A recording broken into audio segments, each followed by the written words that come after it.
It's not mine. What's not yours? The pen. I've never...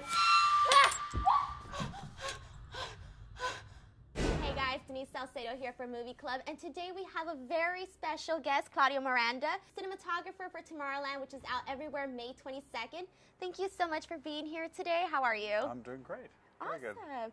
So before we start talking about Tomorrowland, I want to know, how did you get involved in the film industry? I just started from the ground up, really. I mean, there was no intention to be a cinematographer. It was just, everyone just kind of kept on opening up a hole, and I just sort of kind of filled it. You just found your way in, right? I found my way in, yeah. For our viewers, what is Tomorrowland all about? Well, Tomorrowland's about a bunch of things. It's about envisioning a fantastical future. There's a little bit of future kind of gone a little bit sour, this alternate universe. And in the end, it's about hope. What was your experience shooting Tomorrowland for IMAX? I know you shot with the Sony F55 and 65, right? Mainly 65. Mainly 65. Yeah. How was that? It's great. I mean, I shot Oblivion with the F65, so I'm pretty familiar with it. And, you know, we definitely wanted a big release. We definitely wanted to have a 4K release, definitely wanted an HDR release, and for us, that was what we needed to do. So you also worked on Life of Pi. Correct, yeah. They both, Tomorrowland and Life of Pi, have digital aspects that are somewhat similar. How did you approach both worlds differently? Well, for a lot of parts, we had, we just have different things. We had tigers on Life of Pi and a guy alone on a boat, and this one has a whole different place. I mean, Tomorrowland is way different. The whole movie is really different. You know, there's more than one actor in that's right, predominant. Life of Pi, it's really just one. It's just kind of one and some animals, you know. But this one has, there's Clooney and Britt and Rafi, who are awesome in this movie. What if there was a place? Dad, I just need you to look at this. Does it look weird? A secret place where nothing was impossible. You're not saying this? So I know, like, in Tomorrowland, when you touch the little pin, correct, you switch like right away into a different place. How was that, like, doing the transition for video and all of that? The transition was actually, we shot the field first. We were in a field and we just matched her move exactly to the police station. So we just physically just lined her up. And people might think it's a CGI effect, but it's just a straight cut. Yeah, because it just looks like so amazing and so instantaneous. It's like, and the colors are so bright and so, like, very, very real and coming to life. And it helps. I mean, there was a little bit of kind of what we did in Life of Pi. There was, to make the magical scene of the gold light, you know, in Life of Pi, there was a lot of kind of mediocre, desaturated lighting, a little bit in the beginning of that, before that led way, and that makes you, gives you more breadth into this kind of gold. It makes you go more wow. And that was the same thing about the police station. So that's similar. In the police station, it's very gray and banal and desaturate, and then you go into the field and it's really gold and it pops and it's color and it's that kind of tone that's very similar to Pi in that kind of instance. But it's interesting how to play with, you know, color and tone and how to tell a story and when to be colorful, when to back off, when to be dark, when to be bright, when to be, you know, it's kind of how you tell a story. Where'd you get that? I know that you were there. Who are you, kid? Hey, bombs are here. John Francis Walker, you are now harboring a fugitive element. Release her to our custody. You have 1 minute to comply.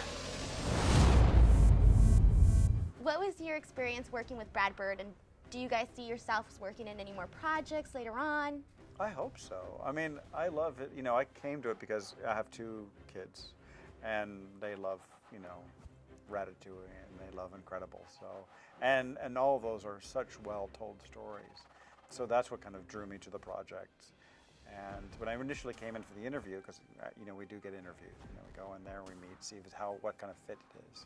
And I read the script, and I usually I churn a little bit, so I'm not always very excited, but Brad kind of wanted someone a little bit more excited, so the initial interview didn't go quite as well.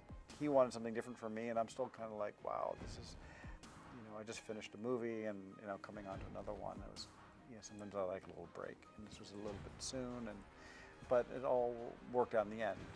You know, came back for another. You know, we talked a little bit more about the movie because the producer knows my work and knows that I'm a great kind of puzzle solver.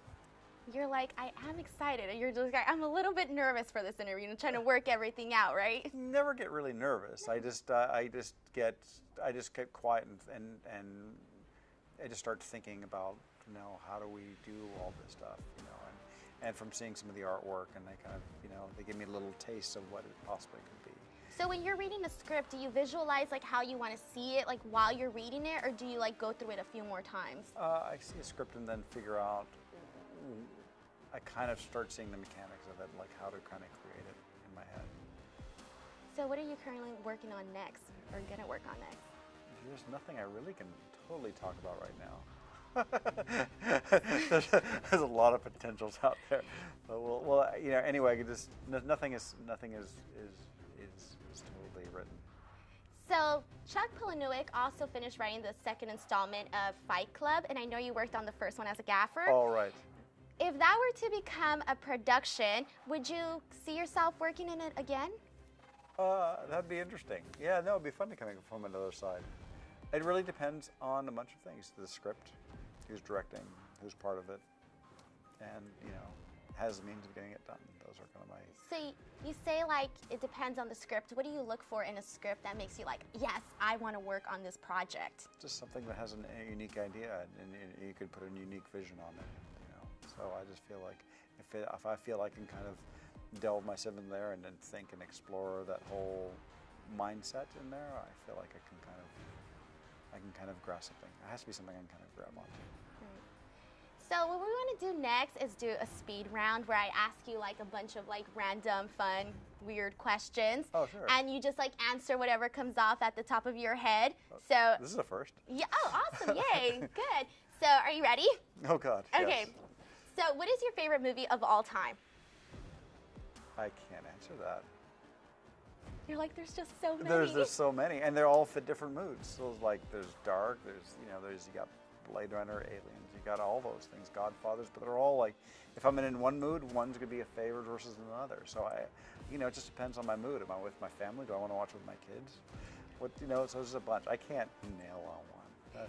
So what about favorite actor? Can't do that either. They're all specific.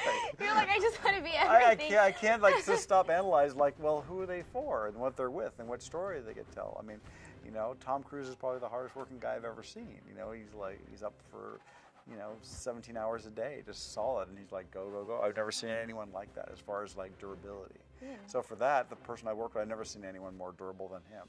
He's great. But at everything. There's George Clooney's amazing to work with. I mean, Brad Pitt's amazing. It's just, I don't know. I see an amazing performance by all of them. So if you could be a background actor in any movie, which movie would it be? Background actor? Tomorrowland was pretty fun. There's a lot of costumes that people wore that were just kind of really wacky, and I thought, and sometimes some of the backgrounds were writing some strange piece of machinery that would be probably fun. Is there anyone that you would like to do specifically? Any type of machinery or costume you'd like to wear? A costume? Wow. No, but there was some machinery that was fun. There was a little bit of a floating, hovering skateboard that was fun. I like skateboards. Kind of back to the futuristic kind of thing, back to right? future. Correct, yeah. Okay, so next question. Do you ever dream that you're in a movie? Yes, I do. That's crazy, that's awesome. I have a lot of good, sometimes, yeah. Sometimes I just feel like I'm in one place, and yeah, I have dreams. Like, they're crazy, yeah. Do any of your ideas ever come from the dreams you have? Yeah, of course. Ooh, so cool. So next question. If someone was going to make a movie about your life, who would you want to play you? Well, people call me Gandalf the Grey a lot of times because it's like really long, and they gave me a stick that I used to wear. They actually got one of the sticks from Lord of the Rings, Brad Bird, since he's connected with Hall Weta. So I guess you just have to go Gandalf, right? So. No, that's perfect. That's a perfect one. So let's say you were stuck in an island all by yourself and you wanted to do a movie, but you could only take 5 items with you. Which of those 5 items would they be? Well, you need a camera, you need sound, and definitely a boat to get you off the island. I can only name 3 right now. Yeah, you get 2 more. You get 2 more. I get 2 more?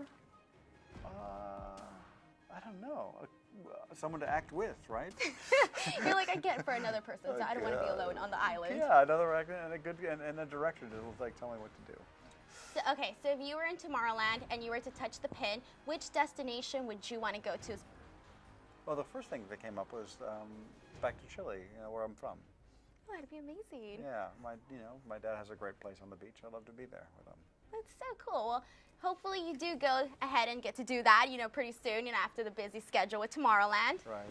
Well, thank you so much for coming here today and talking to us. Sure. I had a great time doing the speed round questions. Don't miss Tomorrowland, May 22nd, everywhere in theaters. Thank you. All right, thank you.